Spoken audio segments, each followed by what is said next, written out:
Bladesmiths, welcome to the great outdoors. I know you probably weren't expecting this setting. Forging indoors with propane forges and proper lighting is a tough task. It's even tougher to do it outdoors with old school hand crank blowers. That means you have to start and maintain your heat throughout this entire round of competition with a little elbow grease. Additionally, we're gonna make it even more difficult by having you forge your blades using this.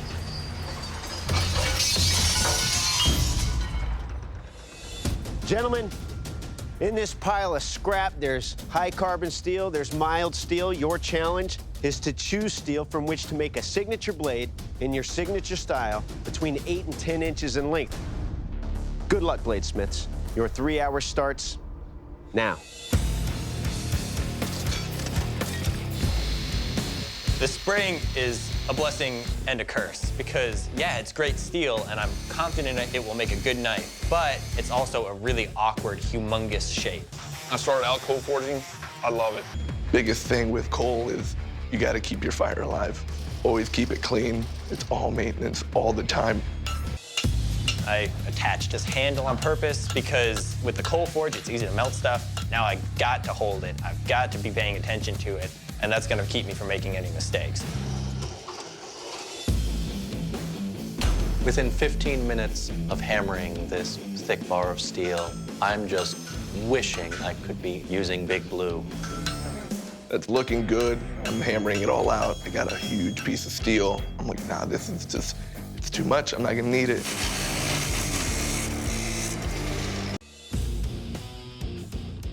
Fire's pretty hot. Just, you know, PSA. Ho ho! See, I should not talk. I've burned the tip. I wish I could say that it burned when I was walking away and doing something else, but it burned while I was standing right there making jokes. So I have no one to blame but myself. I just got done forging out my blade, and I realized all I've got is about 1.5 inches, maybe an inch left over for the tang. So I got to figure out what I need to do to work with that. The tang looks very spindly compared to the bit blade. of a rat tail. Yeah. Once I start drawing out the tang, I noticed that it's going to be a hidden tang knife. A hidden tang is not ideal because it's going to be a little bit weaker than a full tang knife, but I can make it work. Angel's finally getting some length, but he's re-sacrificed a lot of the width. Yeah, there's just not much mass to it. I mean, I don't know if it's going to do real well at stabbing into a wheelbarrow. I don't know if it's going to do real well at chopping him either. He's making a steak knife. Yeah. Done with forging. All I got to do, get this blade to the grinder, little hot, cool it down so I can handle this blade. That blade is hot. Oh, no, don't put that in water when you're done. Oh! Not good. Oh, boy. 5160 just doesn't like water, I'll tell you that much. Yeah, No. All I got to do is grind the final shape, get it heat treated.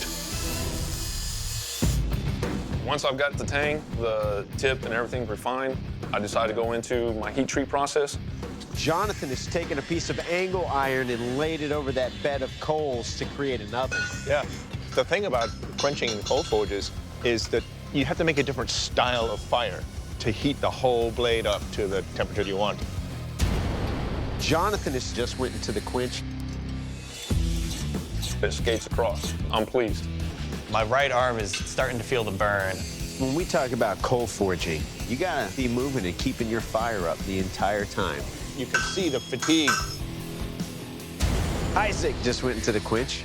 Look at all that, whoa, fire. Kid.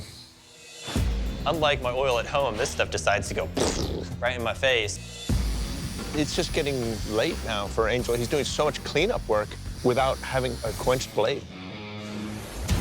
Well, Justin must have heard you because his blade just went into the quench. He doesn't want to be in Angel's position.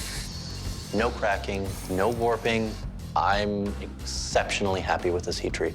I'm very confident that the skills I've learned from Theo are at least the same skills that he used to win. And even though I bring my own stubbornness to bladesmithing, he's put me in the correct direction. Yeah, with skates. Angel just quenched. Skates right across it, and I'm just sitting here just, thank you so much. 5, 4, 3, 2, 1. Bladesmiths, shut down your machines, drop your tools. This first round of competition is over. With all else being equal, I do think that the smaller tang could be an issue that could send me home. It's in the judges' hands. We'll see what they say. Bladesmiths, that was a great first round of coal forging outdoors. Now it's time for the judges to take a closer look at your work.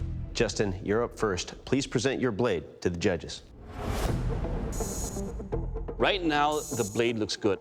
I don't see any issues, but your handle fits perfectly in my hand, almost too perfect. When you're gonna add on scales to this, it makes it even bigger. So try to maintain the comfort it feels on the handle. Isaac, you're up next. Please present your blade to the judges. I like the shape of this knife. You did a great job moving the metal, but there are a couple small issues. There's some hammer marks on the side here, and the tip kind of wonks over to one side. So it'd be nice to see what you can do on a grinder to make it more pretty. Nice job. Thank you. All right, Master Sergeant, you may present your blade to the judges.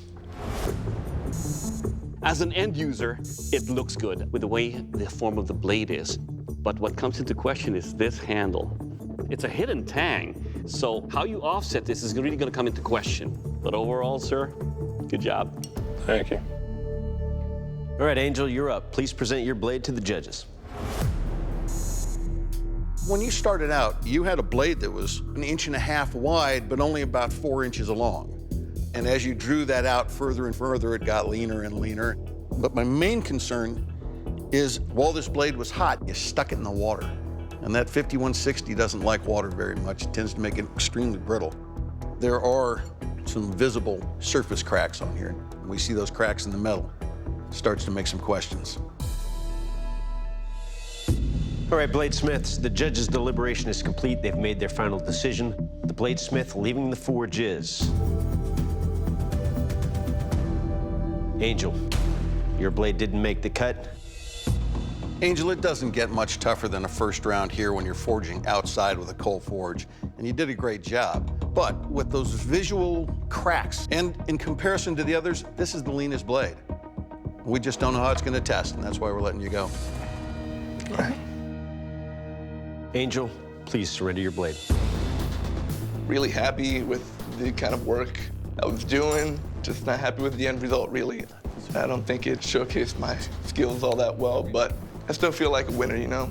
Came here, did the challenge, and had this once-in-a-lifetime kind of chance.